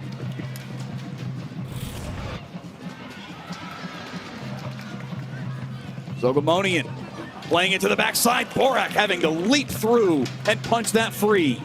Mitchell with it. Looking for Soghomonian, but only Borak is home. Looked for a minute there like SMU was going to kind of turn down the press a little bit, but right back on. Jalen Mitchell will put that pressure on you real fast with his skill set. He can cover some ground with the ball for sure. This guy looks like he's faster with the ball on his foot than without. And here he goes again, racing to the top of the 18. Oh. Turning with it in the box and drawing another foul. SMU creating chance after chance, and a juicy one coming here after the foul inside the 18 on Aiden Farwell. I mean, we could see that from our vantage point way up here. This was maybe a frustrated defender, just tired of chasing this guy around. He just says, I got to clean him out, but that's not the right decision at this point in the game. Coach Thompson is certainly not pleased with that. They will give a yellow card here to the keeper, Andre Borak, after he frustratedly bounced the ball and basically threw it to the side. The SMU players there inside the box all gesturing to the official, Justin St. Pierre. who just smiled and casually pulled the yellow card out of his pocket. This So is another opportunity for a PK, and yet again, it's Soghomonian looking for his second hat trick in 4 games. 2 PKs in 1 game back-to-back for Soghomonian. This is very difficult to finish them both. The keeper is obviously expecting one thing. It's a mind game here. It has to be a clinical finish to get by this big boy. Only 4 minutes since the last PK. Steps Soghomonian. 2 goals already on the night. Looking for a third, and he finishes. Bottom left corner. 3-1 SMU. Steps Soghomonian with the hat trick for the second time in 4 games. This thing has certainly changed in the last 5 minutes. No kidding. Soghomonian said he saw me go the other way last time, but you can't get to it when I hit it like that right inside the post. Certainly, Borak has played super throughout these last few games, but PKs are not a goalkeeper's friend. And SMU up 3-1. Steps Soghomonian with his 3rd goal in a 6-minute span. And SMU has turned this game on its ear. They're going to need a fire extinguisher for this guy's stat sheet. Dude, it's unbelievable. He has been sensational over the last 2 weeks.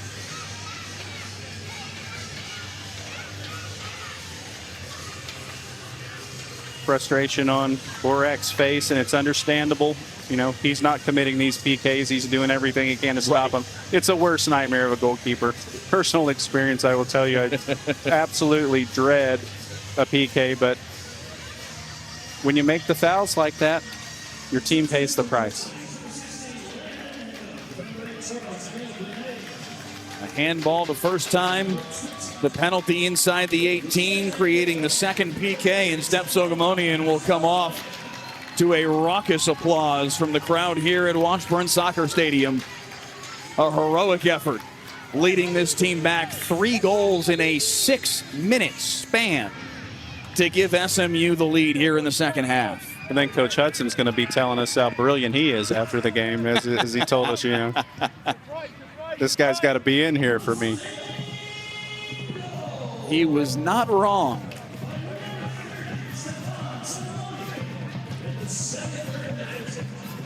The 67th minute, the 69th minute, the 73rd minute. The goals for Steps Soghomonian. The first one assisted by Ryan Clinton Pimentel and Danny Escorcia. The other 2 coming via the penalty kick. And it's 3-1 SMU in a heartbeat. I hope you didn't go and grab a soda at the exact wrong moment in this second half, because you might have missed everything. Running onto that one is Dominguez to cancel out an opportunity for BC, who of course will become much more aggressive here in the late going. Yeah, if you left for too long, you might think you're on the wrong feed now. Right? You're checking your ACC Plus app. Hey, wait a second.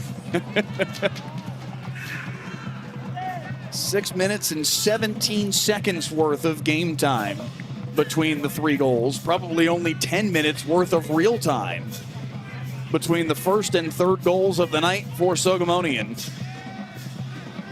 And SMU now in a position where they can try and run out the clock on this one and post their 3rd conference win of the season. Kind of surprised they still have the throttle down going forward, but maybe they're just hoping to get it to some forwards to kill some time in a non-dangerous area. Milton Lopez with it here with numbers. Puts a strike on that one. It bounces right to Jalen Mitchell, who's got a juicy opportunity, and sliding through to stop it was Eric Almendarez. Boy, his eyes got big right there. He's put in the work. He deserves a goal. You're not kidding. He has been terrific tonight, and it just hasn't quite come together for him. Obviously, the most dazzling of all the plays, the one he put off the left side of the net just a little before Soghomonian got things rolling. Well, if it wasn't for his attack, they wouldn't have had that PK as well, so he's definitely making an impact in the game with his effort. Final quarter hour of this one in a game that has changed dramatically in the last 10 minutes. Stephan Soghomonian, 3 goals in that span. We are still not yet 10 minutes removed from his first goal. A run here for Ryan Clinton Pimentel out of the back end of this one, but handled nicely on the near side by Brian Toro.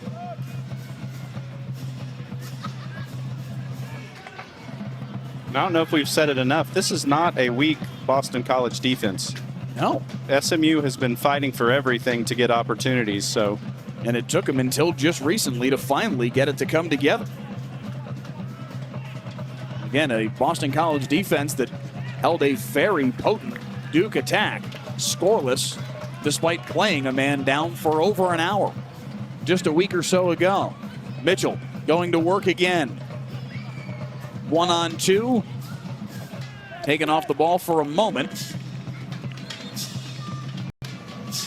It will be a BC throw-in. BC's right back does not want to see Jalen Mitchell's face for a very long time. I think he's got enough of it coming at him throughout this evening.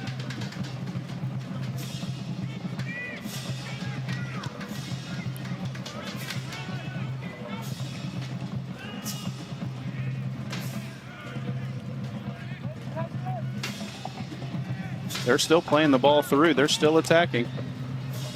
Running onto it was Emmanuel. Did keep that ball in play, but nobody home for SMU.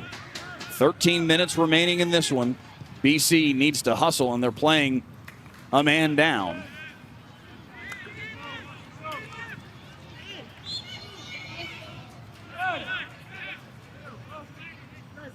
Foul in the midfield that will go against SMU. And BC will quickly try and get this back rolling. Their goal came in the first half, courtesy of Johannes Hankin Jostheim off an SMU turnover. He's also on a pretty good goal scoring streak, so it was nice SMU to see just the one. They'll take that for the night. Yes, as he scored his 8th of the season.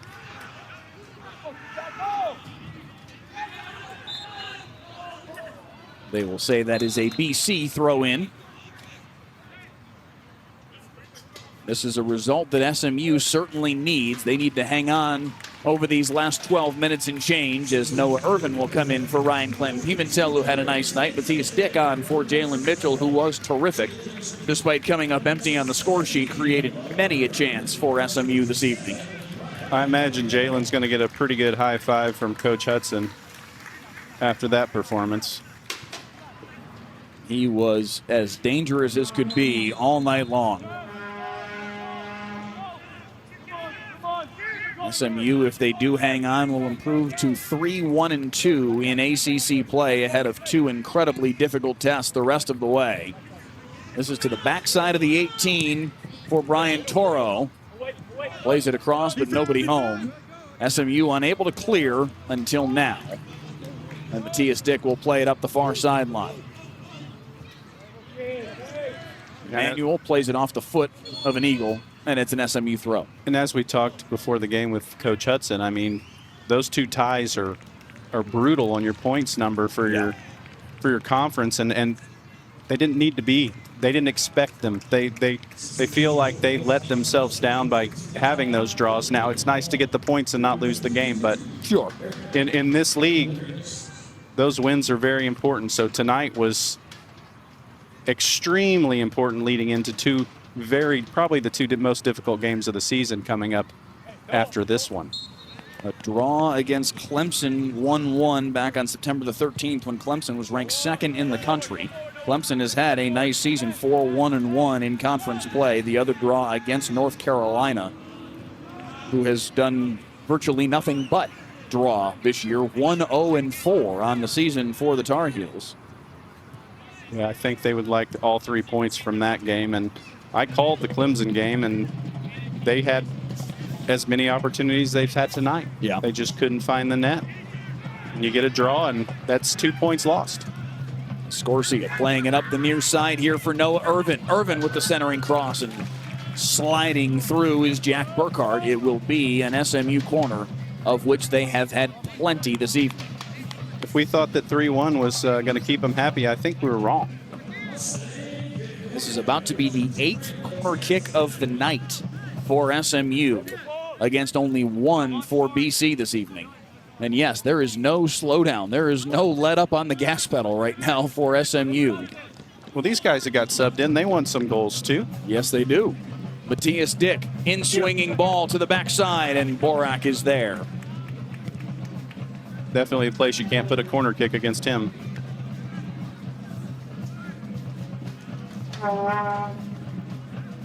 SMU able to handle that ball across midfield. Matthias Dick back with it on the near sideline. Dispossessed. That will stay in play. Playing it on the deck was Russell Brown. Somehow he kept that ball inside the line. Looked like a gymnast over there.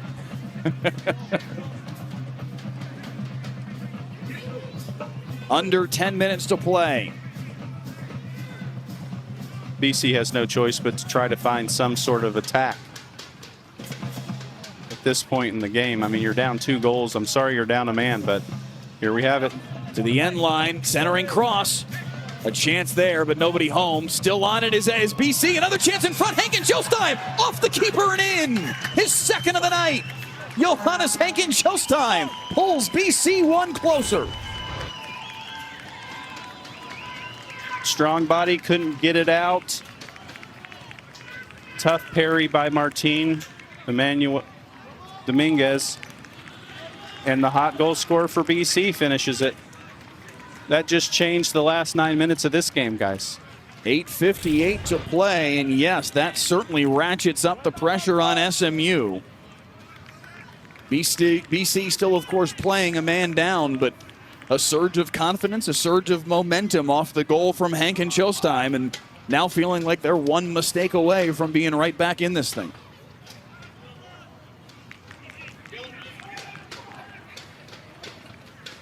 And the only guy on the field that's been as hot as Soghomonian is there when it counts for BC, and he has 2 tonight.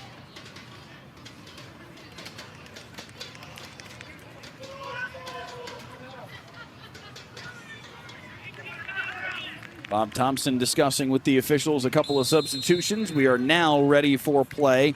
9 minutes to go in this one. An SMU that was still playing aggressively, offensively. You got to imagine that changes now. I'm thinking they're probably headed towards a possession and stall game.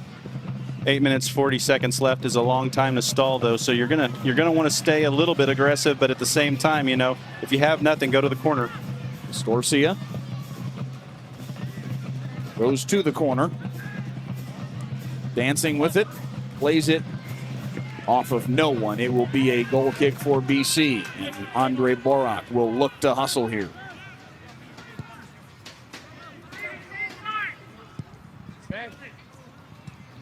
In our meeting with Coach Thompson, he reiterated over and over this group of guys that has no give up. They play for one another till the end, and we're seeing it. He really accentuated the culture that they have built within that program. He said this is his favorite team he's ever coached because of the way that these guys take accountability, the way that they walk out of a game, you know, Coach, I could have been better. I could have done this better. And the way that they do, to your point, play for one another. Gritty group of players and a gritty team in totality. And they're showing that here in the late moments of this one, as that one is hammered from deep to no avail for Russell Brown. An easy handle for Martin Dominguez. Playing with 10 certainly worn down some of the players on Boston College. SMU needs to take advantage of that for the last 7 minutes. So here. An up ahead chance here. Turning onto it and off of a player in the middle of the 18. No opportunity for SMU to finish that one off. And now BC will again look to race ahead.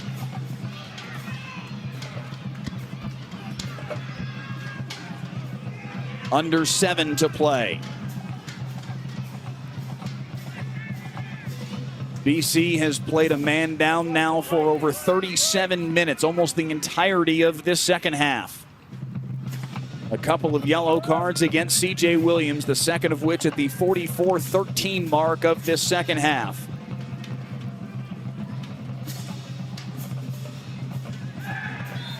A foul there is going to give a free kick to BC.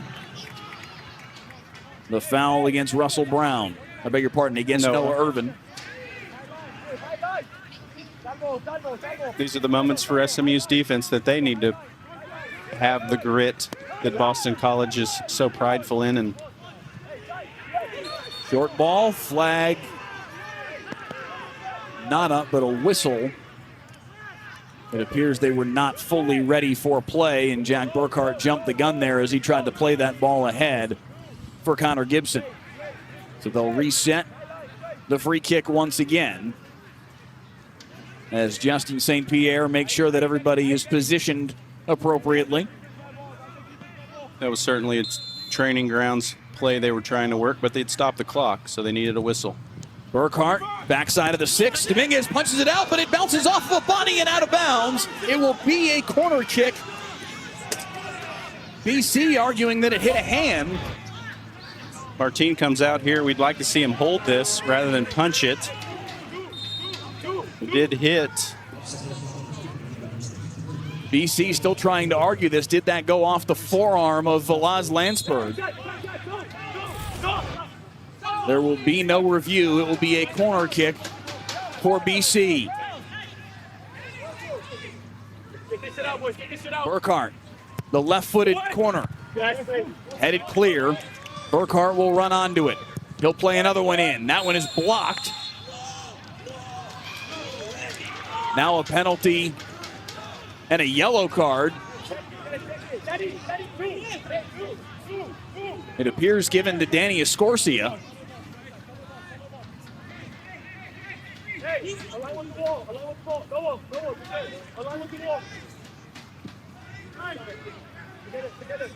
This is a dangerous area for the SMU defense to defend against quite large Boston College attacking group.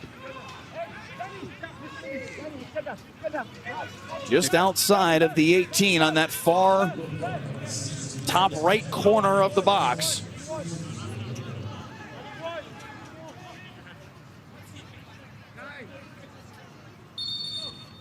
Burkhart to play it. Backside. Justin St. Pierre again directing some traffic on the backside of the 18.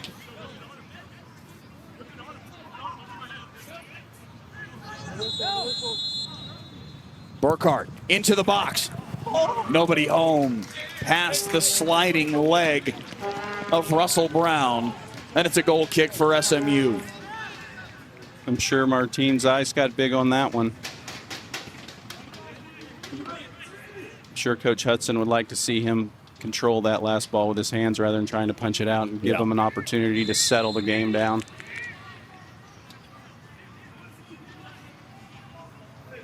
Some nervy moments here for the home crowd in what is suddenly a one-goal game. BC creating a couple of threats, unable to capitalize just yet, but looking for an equalizer and playing aggressive here in the late stages.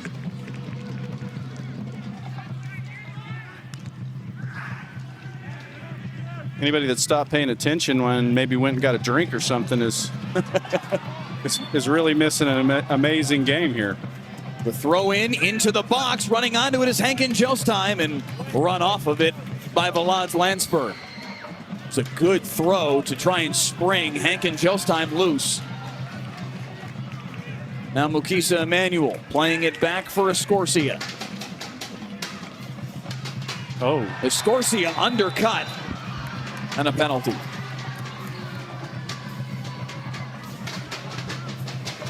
The foul will be on Aiden Farwell. And it will be a yellow card.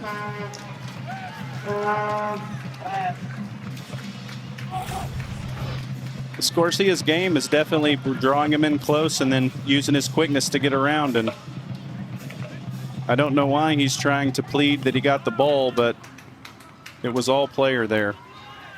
Yeah, there really wasn't any moment, even when he actually contacted the ball itself. It sent Escorcia twisting to the turf. Doesn't seem like SMU is on full attack mode here. Salvo. They'll play it to the corner here in Escorcia. Escorcia knocked to the deck, back on his feet. Throw in for SMU.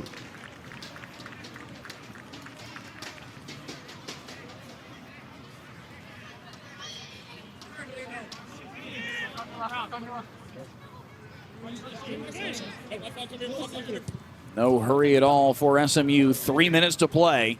Trying to keep it buried in this corner for as long as they can. BC able to wiggle it loose, but then Escorcia runs back onto it. Out of bounds. BC throw in. Quickly to work go the Eagles. But there to cancel it out is Enzo Pinozo. Played back. Dangerous play. Emmanuel turning onto it. Mukisa Emmanuel dancing with it, gives it back to Escorcia, and another couple seconds burn off. Under 2.5 to play. Very smart play there by Emmanuel. Into the corner it goes. A goal kick. And Andre Borak is going to try and do this as fast as possible. Plays it to the far side, and BC has to fly. 2 minutes to play.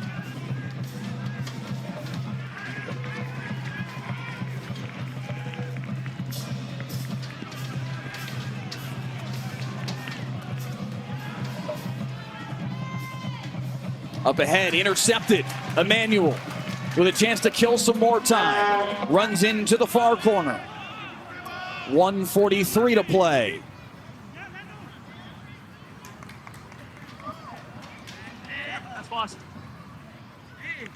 Another goal kick forthcoming as BC is able to dispossess. Borak again will try to hustle. They'll come to the near side, playing it up the middle with Burkhart. Burkhart with a big foot on it. Hankin Showstime had it for a moment, lost it quickly. Matthias Dick now up the far sideline. 70 seconds remaining.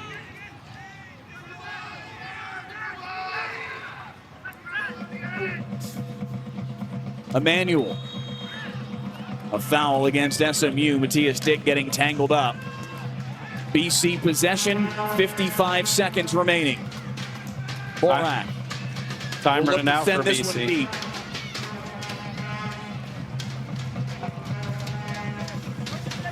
Borak. Headed down. BC trying to get an opportunity here in the final 34 seconds. Turning with it is Dylan Mafong. Dogged on the near sideline. Mafong to the end line. Off an SMU foot and out of bounds. That is going to be a BC corner. 20 seconds and moving. BC's going to have one chance at this. 13 seconds. The ball to the near side. Top of the box. 5 seconds left. Into the 18. Top of the 6. Turning with it. Nobody home. SMU clears and the Mustangs hang on. Well, if that didn't get you excited for the last 2 minutes, I don't know what would. BC with a flurry down.